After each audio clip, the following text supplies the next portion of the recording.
So in this particular session, what we'll be covering is unit 10. Okay, so we'll be talking about radical and surds. So unit 10. Okay, radical and surds. So first of all, what we do is that let's look at few numbers. Okay, so all these numbers are so -3, -2, 1, 4 by 5, 3 by 4, right? So we have a set of numbers, right? We can express them in any ways, right? So since it is not a natural number because it consists of minus, right? So that's not a natural number.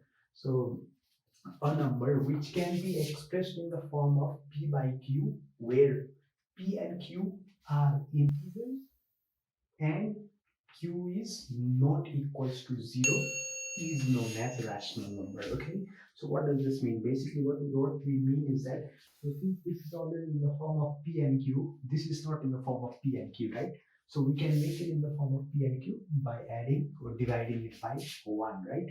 So that will make it a rational number. Okay, so if it can be basically expressed in the form of p and q where the denominator is not 0, okay, is not equals to 0, then we can, that is considered as rational number. Okay, so when we are talking about rational number, there are basically two types of rational number. One is like they will be a terminating kind of rational number, another will be non-terminating. Okay, so let's look at it.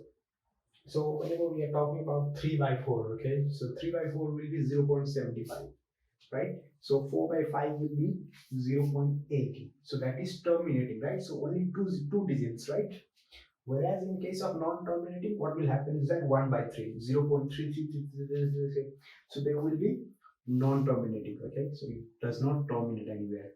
That's why it's under non-terminating. Same as in case of 2 by 3 as well.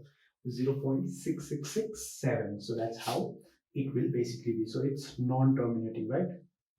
So based on this as well, what we can basically say is that the number which terminates is known as rational number. The number which does not terminate or which is non-terminating is also known as irrational number. Okay, so first of all, before we conclude that, let's look at something else. So when this number cannot be expressed in the form of p and q is irrational number. Okay, so when these numbers cannot be expressed in the form of p by q, it is called irrational number. Example will be under root 2, under root 5, right? So see, in case of when we open this under root, so in case of 2, it will be non-terminating, right? So in this case as well, it will be non-terminating, right? So what we can basically say is that we can conclude that we can say the number which is non-terminating is also a irrational number. Okay, we can basically just say that as well. Okay, just in simple terms. So this is basically it for this. So we will look at surds. Okay, so what is surds? Let's look at that as well first of all. Okay, so when we are talking about surd, it's basically what we need to remember is that, so irrational number which is expressed in the form of under root, and then you have your order, right? And then under root your rational number is known as surd. Okay, it's as simple as that. Under root your rational number. Okay, so as you can see over here, as I have done over here, in the form of under root rational number, your order is x, right? So example will be under root 3, right? And then under root 5, right? And then 7, right? So 3, 5, and 7 is your rational number, right? So if it is expressed in the form of under root x, whatever that order might be 2, 3, 4, 5, 6, right? So that is known as your surd. Okay, basically. So irrational number which is expressed in the form of under root rational number is known as surd. So in other words, what we can basically say is that a rational number whose root cannot be found is known as surds. Okay, because since the root of 7 cannot be found, so that's why it's a surd. Okay, what about these then? So under root 4, under root 8, under root 32, right? So look at their powers as well, their order as well. So 2, 3, and 5, right? So under root 4 will be you can find the exact root of it, exact root, right? So if you can find the exact root, then that is not a surd, okay? So in case of 8 as well, you can find it, right? It will be 2. In this case as well, it will be 2 in 32 as well, okay? You can do it as well. So that will be a exact root, which means it's not a surd, okay? So how do we basically denote this is that basically it is expressed in this form, okay? So we have your order over here, which is your n under root n or whatever that is, right? And then your radical sign, okay? So you have your radical sign, and then you have your radicand, okay? So the number that will be inside the root, okay? So that is basically how we express it, okay? So let's look at the types of surds. So how many types of surds are there, and then what are they? Let's look at that as well.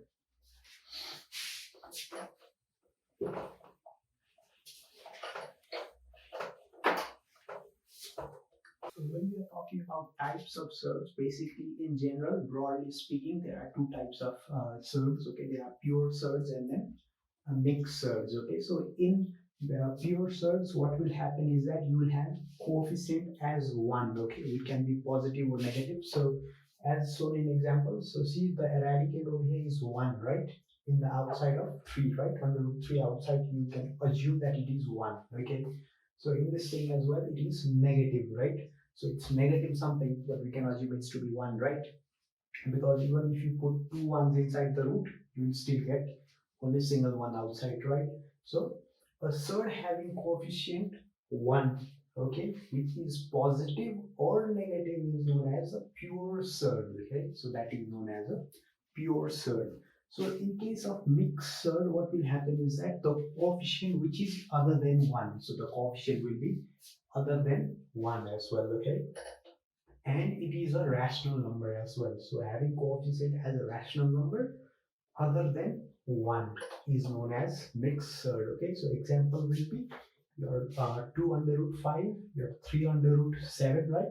So see, there is some number other than 1 outside the root, right? It's 2. In this case, outside the root other than 1 is 3, right? And it's a rational number as well. So that is a mixed surd, okay? So in this case, there is, even though there is nothing, we can assume there to be a 1, right? So it is basically a surd which has a coefficient of positive or negative 1 is known as a pure surd, okay? So let me just give you one example as well.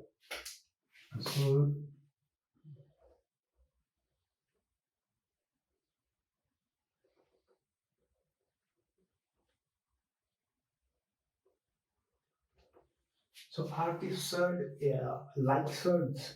Can you say that? Can you add this too? No, you can't. You know why?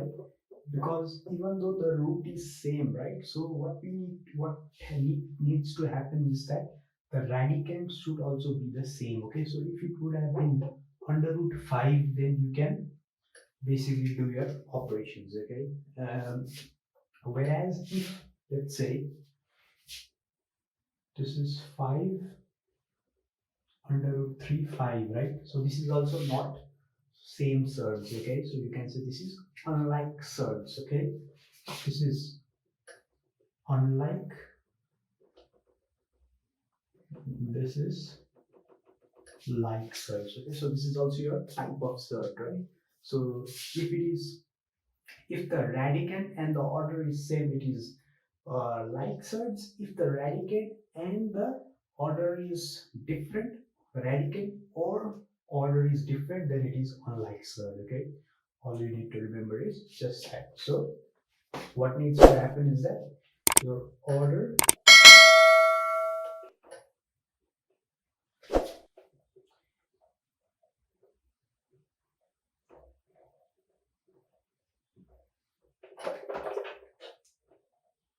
and your radicand should be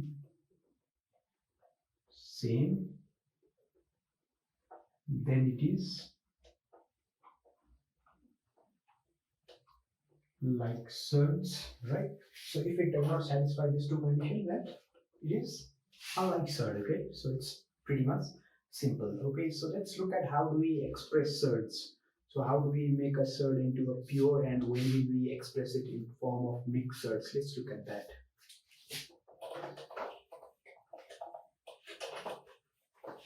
So whenever we are expressing surds, right? So we can express it either in the form of pure surds to mixed surds, or from mixed to pure, okay? Or we could be maybe changing the orders as well. Sometimes we have surds of different orders, right?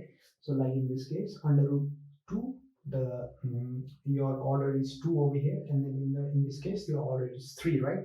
So we need to make it same so that we can make some operations, okay? So we can basically do the calculations. So as we have talked earlier, so the types of surds is your pure and your mixed surds, right? So pure surds is basically which has a coefficient as +1 or -1, right? So in case of mixed surds, it's other than 1, right? So we have basically understood that, and it's a rational number as well, okay? So that's important. And then we know the pure surds now, right? So pure surds is basically you'll have a under root, and then you'll have a given set of number, right? And then your outside coefficient will be positive or -1, right? So in this case, it is +1, right?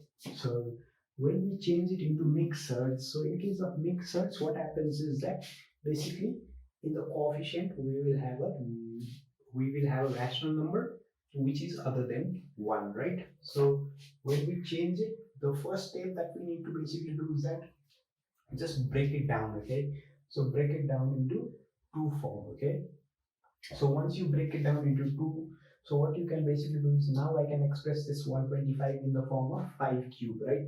So it's in the, try to make it in the same order as the same order, okay? So the power should be as the same order, so that we can bring it outside, okay? So in this case, what I have done is that I have brought 5 outside, 2 is within the bracket, right? So that's your radicand as well. So in this case, your radicand is under root 2, right? So this is how we basically turn a pure surds into mixed surds. So what about mixed surds into pure surds? So it's basically same thing from backwards, okay? So this is our mixed surds, right? So if we have to bring it to pure surds, what we need to do is that let's just put this 4 inside, right? So since it is order is 3, so there will be 3 fours, right? So 4 into 3 fours is equals to under root 3, and then your number will be, when you multiply all of this, it will be 128, okay? So that is very crucial. So that we have looked at the pure to mix and then mix to pure as well, right? So what about different order surds? What will we basically do in that case? So we will be basically, suppose if we are given under root 2, under root 3, right?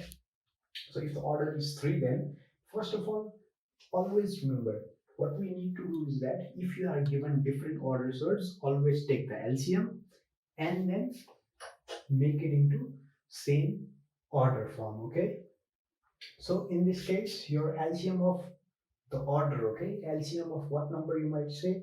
You might say the radicand, but no, it's the LCM of the radicand, okay? Not radicand, I mean order. So your LCM of 2 and 3 will be 6, right? So under root 2, and then once I have changed it into under root 6, what we need to also analyze is that, so suppose if I see over here, so 3 into 1 by 6, right? So I can write it in this form as well, right? In this form, right? So what happens is 3 1s are 3 2s are, right? So it is still under root 2. I can write it in that way, right? So always check that as well. So when you check it from that perspective, it will be easier for you, okay? So if it is 2, you will need 6, then how many will you need to add? Will you need to multiply it by 3, right? So if your order is 3, you need 6, so you just multiply it by 2, right? So within inside the bracket as well, you just do the same thing, okay? Otherwise, what you can basically do is that you can check it as well. So 3 square into 1 by 6, right? So 2 1s are 3s are. So it is again back in this form, okay? So it should match up, okay? So that's just, I'm just giving you an idea how to check it. So after that, under root 6, just multiply this by this. So 3 cube will be 8, 3 square will be 9. So, right? So this is your same order surds now, under root 6, under root 6. So now you can add, multiply, whatever you want to do, okay? You can operate on it. So these are the three ways that you can express a surd, okay? So next thing that I would like to also talk about is comparison of surds, okay? So I'm going to use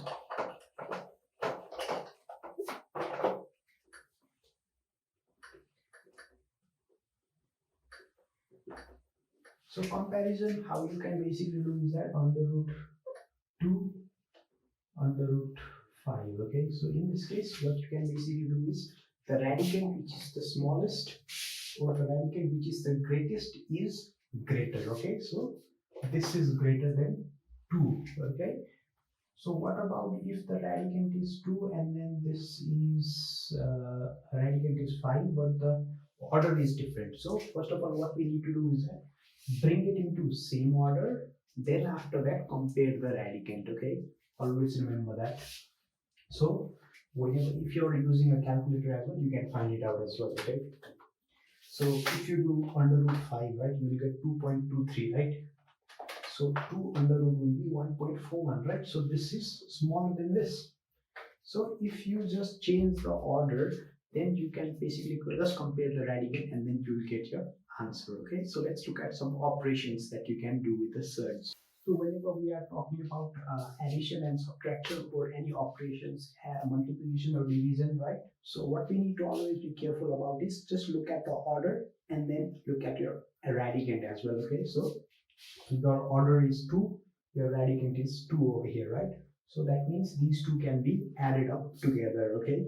So basically in your addition or subtraction, you can basically say that two or more surds can be added or subtracted, separated, right? If they have same order and same radicand, okay? So in this case, under root 2 plus 3 under root 3 under root 2 is equals to 4 under root 2, right? So in this case, what is your order? 2 is your order, right? So 2 is your normal square roots order, right? So your radicand is 2. That means these two can be added up. So in this case as well, 9 under root 3 minus 4 under root 3, right? So in this case, even though the number, the coefficient is other than 1, which is a rational number, right? So even though this is a mixed surd, right? So your radicand and order is still the same, right? So your radicand is 3, your order is 2. In the other surd as well, in the other mixed surd as well, it is same, right? So 2 is your order, 3 is your radicand. So now we can basically subtract this. So when we subtract it, we get 5 under root 3, right? So that is how we can basically add or subtract in case of same order or same radicand. So in this particular case, what we need to basically know is that the radicand, the order only should be same, okay? The radicand does not have to be same, okay? So always remember that. The radicand does not need to be same in case of multiplication and division, okay? So as you can see in the example as well, so in case of this, if we were to divide under root 8 by under root 3, then we need just same order, right? So what we can basically do is that 2 under root, what I did was basically 4 into 2 is 8, right? So 4 is your 2 square. So I just brought 2 outside and then 2 under the root, okay? So I can write it in this form because since the order are same, and even though the radicand is different, we can write it in this form, right? So this is how we do multiplication and division. Just the order should be same, okay, to do the operation. So what if it's a different order, right? So how do we do that? So first of all, same as we did earlier on, like in case of the different surds into the expression of surds, right? So what we do is basically we take the LCM and then we express it in this form of same order form, and then we basically get our answer. Okay, so since this is 2 and 3, the order, right? So the LCM of 2 and 3 will be 6. And then, so 2, how much are 6? 3 is right? So you will do 2 cube inside. Okay, so that will be 8, right? So 3, how much is 6? 2 is right? So 3 square will be 9, right? So when you multiply this, same order surds, right? So the radicand does not has to be same. Only in case of addition and subtraction, the radicand has to be same. Okay, so it's under root 72. Okay, so this is how we basically do the operations of the surd. Okay, so always remember that the same order and same radicand in case of addition or subtraction, and then multiplication or division, you only need just the same order. Okay, always remember that. So this is how much we need to cover up for surds. Okay, so we will look at few more examples that will give us few more clarity. Okay, so until next time, bye bye.